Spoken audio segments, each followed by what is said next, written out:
Tēnā koutou katoa. Nau mai, haere mai ki Waiotapu. Kia ora. I'm sure we could do a little bit better than that. On three, we say kia ora. 1, 2, 3. Kia ora. That's much better.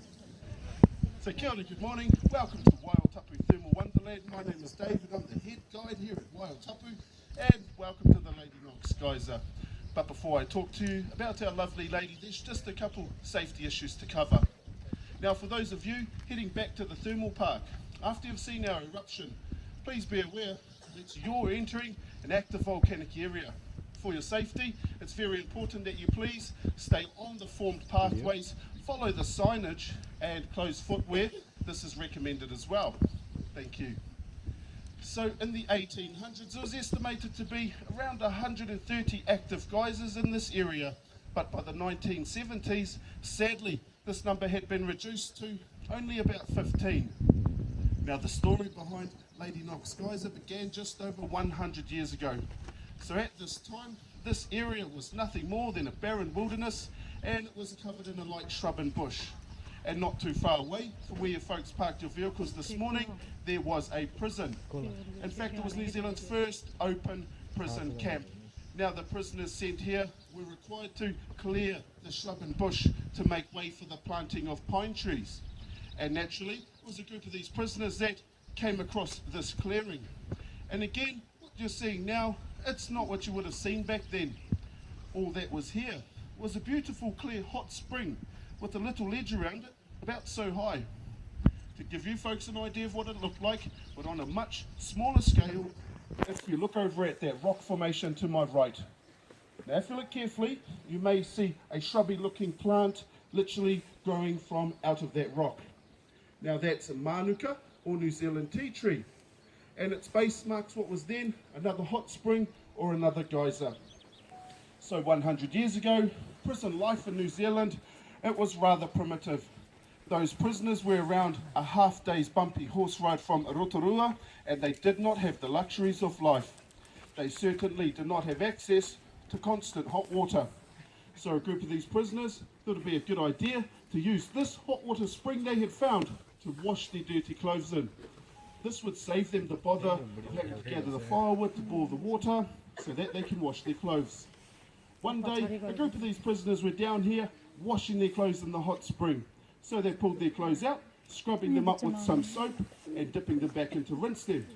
And what happened next is they got one heck of a fright. This hot spring has erupted, their clothes went flying up into the air. They went running butt naked into the bushes behind me. We now know that this soap has broken the surface tension off the top level of the cooler water. So below my feet, we got two chambers of water. So the bottom chamber at a temperature well in excess of 150 degrees Celsius. Now this is held at bay by the top cooler level of water, and that's around 90 degrees Celsius. And by breaking the surface tension, this allows the two temperatures of waters to mix, which then flashes into steam and causing our geyser here to erupt.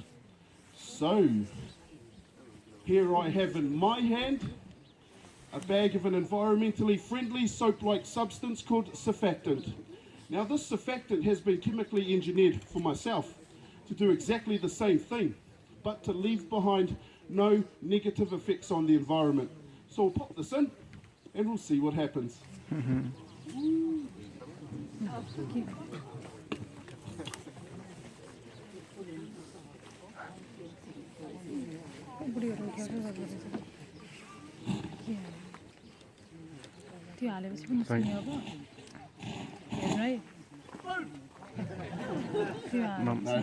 So I've got plenty of time to talk to you about what's happening beneath my feet. So within a few minutes we shall see some bubbles starting to form around the opening of this vent, and as the hot water forces its way up through the cooler levels, we shall then see the water beginning to surge as she builds up to her first full eruption. Now at this point I usually have a skeptic or two sitting in the crowd saying, "Hey, that's not a natural geyser." But I can assure you folks it is. And even if I did not use the surfactant, she'd still erupt all by herself. But predicting when she'll do so, now that's almost impossible. So for tourism, tourists such as yourselves to enjoy, we have been inducing her for the last 80 years or so.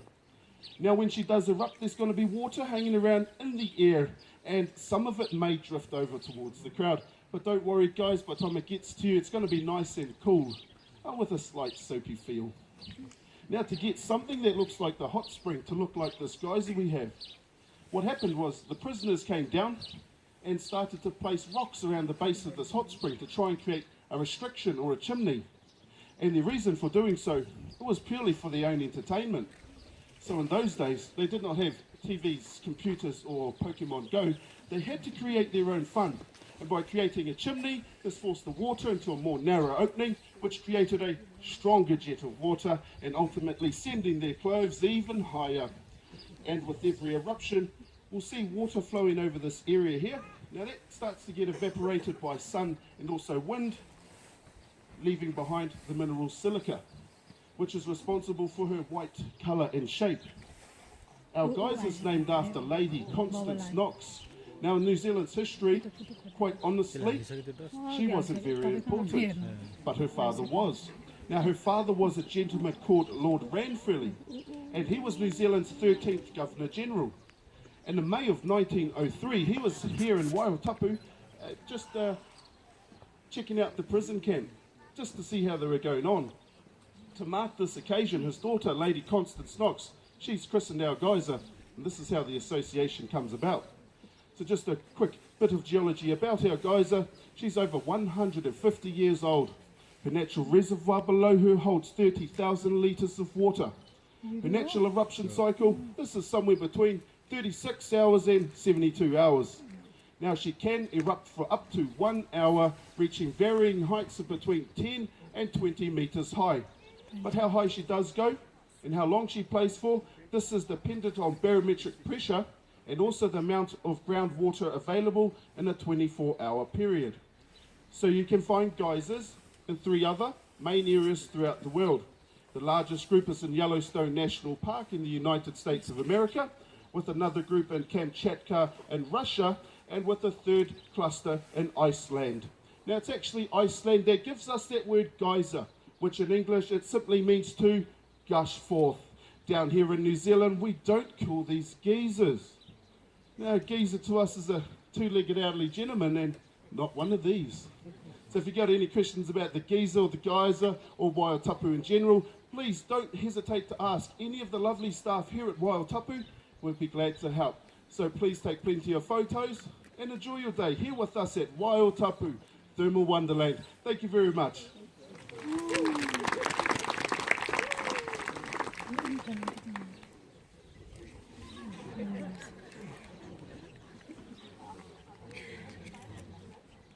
त्यो dust नहालेसम्म नआउने रहेछ नि artificial गराएको नि त किन हाल्यो नेचुरलै भएन नि त 20 मिटरसम्म माथि हुन्छ नि भोलि बोल्दा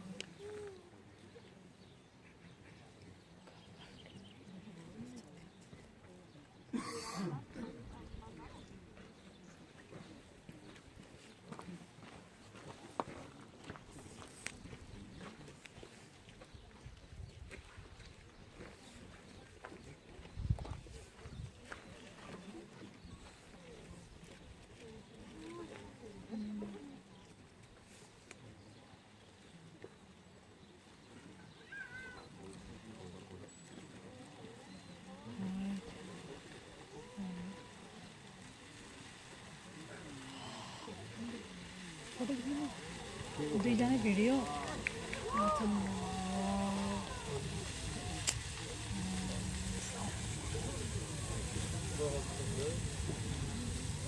एमजी volcano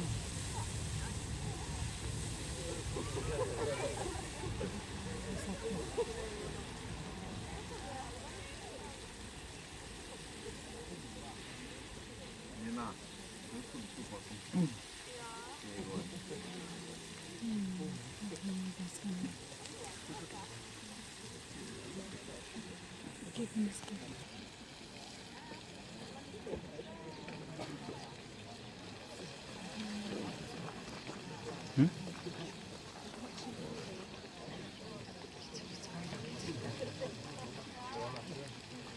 camera.